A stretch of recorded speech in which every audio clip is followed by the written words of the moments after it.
IIM UPSC tuitions only in Tirumala IAS institute Chaitanyapuri. Call చేసి ఇప్పుడే join అవ్వండి. గారిని పట్టుకొచ్చారు. ఈ డేవిడ్ వార్నర్ నిన్ను క్రికెట్ అది కాదు cricket ఆడవాయానంటే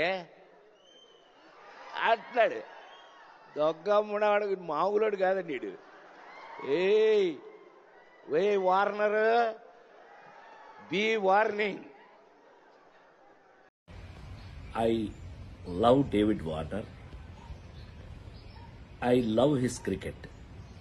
David Warner love our films, love our acting.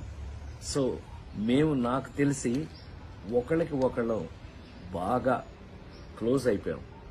ఏది ఏమైనా ఈ జరిగిన సంఘటన మిమ్మల్ని ఏదైనా మనసు బాధ పెట్టున్నట్టయితే ఎవరినైనా తెలియకుండా నేను నిజంగా ఉద్దేశపూర్వకంగా అన్నది కాదు కాబట్టి అయినా కూడా ఐ ఫీల్ వెరీ సారీ. నేను మీ అందరికీ సారీ చెప్తున్నాను. అలాంటిది ఇంకెప్పుడు జరగదు.